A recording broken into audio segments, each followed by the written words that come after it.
नमस्कार दोस्तों। इस वीडियो में मैं आपको एक पॉइंट सुनाने जा रहा हूँ। पर्टिकुलरली जो भी मेरे क्रिकेटिंग फ्रेंड्स हैं या जो भी क्रिकेटर्स हैं वो सब इससे अपने आप को एसोसिएट कर पाएंगे। सो बेसिकली हम डॉक्टर्स हैं, क्रिकेट भी खेलते हैं, शौक़ रखते हैं थोड़ा बहुत, और मोस्टली हम संडेज़ को ही खेल पाते हैं। तो मेरी कविता का शीर्षक है मज़ा ही कुछ और है। सैटरडे को सुबह 4 बजे तक नींद ना आने का। संडे मैच होता है तो सैटरडे को प्लानिंग होती है, मैच के बारे में सोचते रहते हैं, रात भर नींद नहीं आती है। तो सैटरडे को सुबह 4 बजे तक नींद ना आने का, संडे को 2 घंटे पहले ही ग्राउंड पे पहुंच जाने का। सबके साथ होता होगा जी। ग्राउंड के 5-6 चक्कर लगाने का, जो सबसे पहले आए उसी से भिड़ जाने का। ये कोई टाइम है आने का? अरे भाई वो तो टाइम पे आया है, तुम 2 घंटे पहले आ गए हो। तो जो सबसे पहले आए उसी से भिड़ जाने का, अपने ही कैप्टन को दबाने का, ओपनिंग बैटिंग करने के लिए मनाने का। बहुत लोगों ने कर रखा होगा सबने ना। तो अपने ही कैप्टन को दबाने का, बैटिंग करने के लिए मनाने का, मज़ा ही कुछ और है, मज़ा ही कुछ और।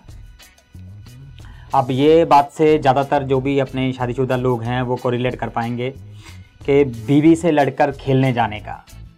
जाते होंगे सब लोग, बीवी से लड़कर खेलने जाने का। और जब हम खेलने जाते हैं तो खेलते हुए कोई ना कोई चोट तो लगी जाती है। मैं तो विकेट कीपर हूँ तो मेरे को तो ऑलमोस्ट हर मैच में लगती है।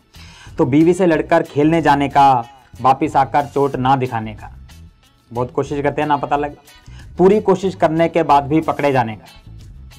गुस्से से लाल बीवी से ही इलाज करवाने का।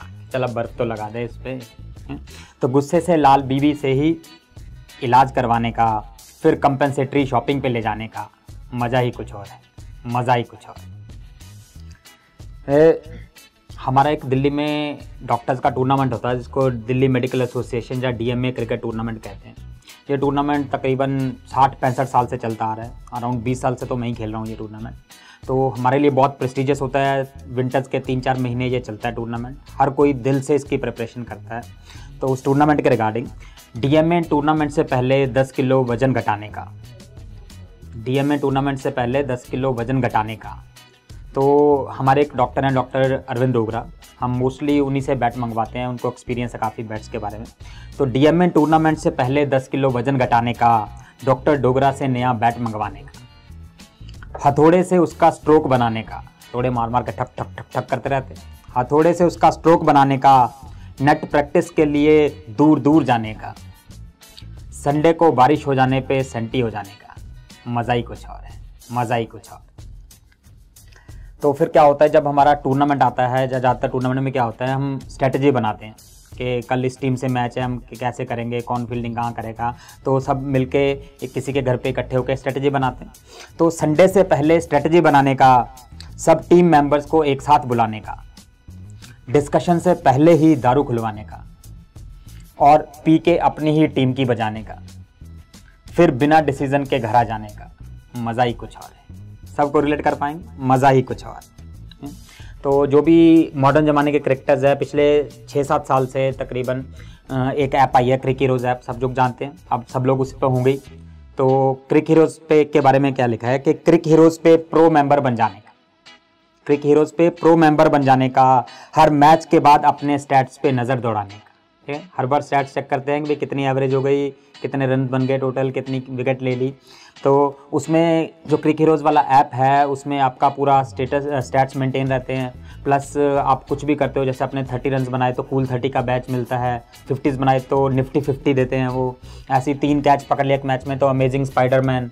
तो ऐसे कई तरह के बैचेस देते हैं वो। तो क्रिक हीरोज़ पे प्रो मेंबर बन जाने का, हर मैच के बाद अपने स्टैट्स पे नज़र दौड़ाने का, कूल 30, निफ्टी 50, अमेजिंग स्पाइडरमैन का बैच पाके इतराने का, अपनी एवरेज इंक्रीज़ करने का दिमाग में आने का। ठीक है, एवरेज देखते हैं कि 28 की एवरेज है भाई, अगले 10 मैच में 29 तक लेके जानी है। तो अपनी एवरेज इंक्रीज़ करने का दिमाग में आने का, अगले ही मैच में जल्दी आउट हो जाने का। मज़ा ही कुछ और है, मज़ा ही कुछ और है। अब आते हैं एक ऑर्गेनाइजेशन के बारे में। ये अभी तक तो हम एज अ प्लेयर हम डिस्कशन कर रहे थे, या उसके जज्बात लिख रहे थे। अब क्या है कि डीएमए टूर्नामेंट जैसे मैंने बताया तो मैं उसका ऑर्गेनाइज़र भी हूँ।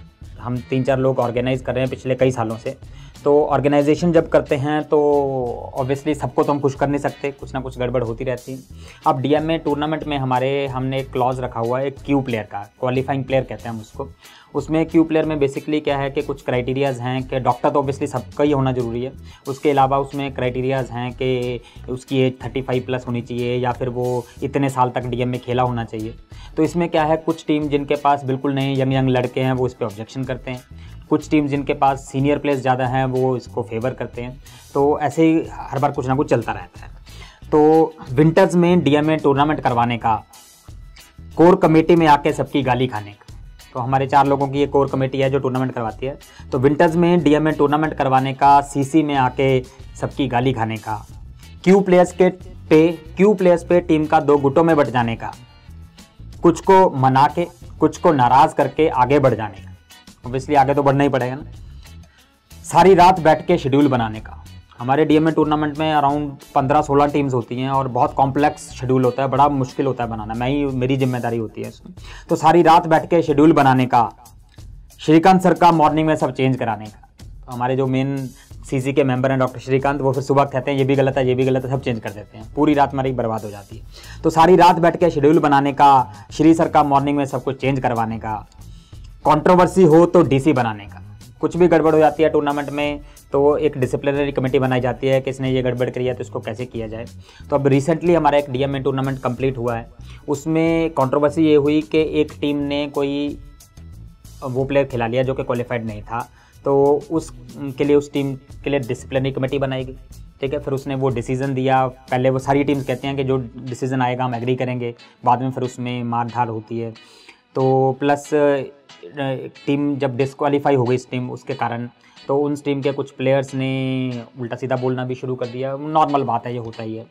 प्लस इस बार क्या हमारे टूर्नामेंट में क्या होता है, हम मोस्टली 3 तरह के कप रखते हैं, एक गोल्ड का जो सबसे ऊपर खेलेगा, फिर सिल्वर होता है, फिर उसका बाद प्लेट होता है कि जो नीचे वाली टीम्स रह गई हैं वो प्लेट खेलती हैं। तो उसी पे लिखा है हमने कि श्री सर का मॉर्निंग में सब चेंज करवाने का, कंट्रोवर्सी हो तो डीसी बनाने का, कई दिन घंटों मीटिंग में लगाने का।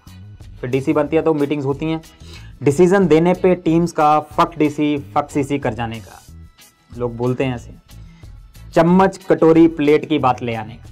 तो जैसे वो टीम थी, एक टीम डिस्क्वालीफाई हो गई तो उसके प्लेयर्स बोलने लग गए कि जो दूसरी टीम्स के प्लेयर्स को कि भाई हम तो गोल्ड खेलने वाले हैं, तुम तो यही प्लेट कटोरी यही खेलते हो, ठीक।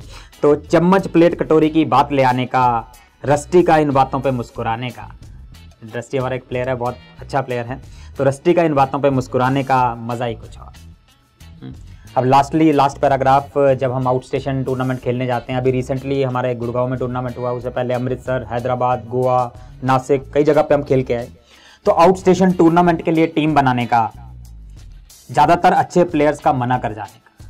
ज़्यादातर पहले ही कह देते हैं यार मैं तो जा नहीं पाऊँगा, मैं यहाँ बिजी हूँ, मैं वहाँ बिजी हूँ। आउट स्टेशन टूर्नामेंट के लिए टीम बनाने का, ज़्यादातर अच्छे प्लेयर्स का मना कर जाने का, इज्जत बचाने के लिए इधर उधर से जुगाड़ लगाने का, जो प्लेयर मिल जाए भाई चलो वही कर लेते हैं। फिर डे ऑफ ट्रैवल पे एक प्लेयर को दस्त लग जाने का। इनवेरिएबली ये होता है कि जिस दिन जाना होता है उस दिन एक आध प्लेयर कुछ ना कुछ बहाना बना के नहीं आ पाता, तो फिर डे ऑफ ट्रैवल पे एक प्लेयर को दस्त लग जाने का। एंड ऑर्गेनाइजिंग टीम से ही 1-2 प्लेयर मंगवाने का, तो ऑर्गेनाइज करे उन्हीं को फिर फ़ोन करते हैं भैया हम तो 10 ही आ रहे हैं यार, एक अरेंज कर देना हमारे। ऑर्गेनाइजिंग टीम से ही 1-2 प्लेयर मंगवाने का, मज़ा ही कुछ और है, मज़ा ही कुछ और। तो ये मेरे जज्बात थे क्रिकेट के बारे में। तो ऐसे ही मैं एक दिन अपनी वाइफ को बोल रहा था कि हमारा टूर्नामेंट चलता है, उसने उस प्लेयर को ये अवार्ड मिला, उसको ये मेडल मिला, उसको ये मिला। तो मेरी वाइफ ने सरप्राइजिंगली, मेरे लिए बहुत सरप्राइज़ था, उसने बोला कि तुम्हें भी एक मेडल तो बनता है। उनका सही है यार, अरे तुम्हें भी एक मेडल तो बनता है, बहुत खेले हो मेरे दिल से। तो thank you very much, hope आपको पसंद आई होगी ये पॉइंट। थैंक यू भाई।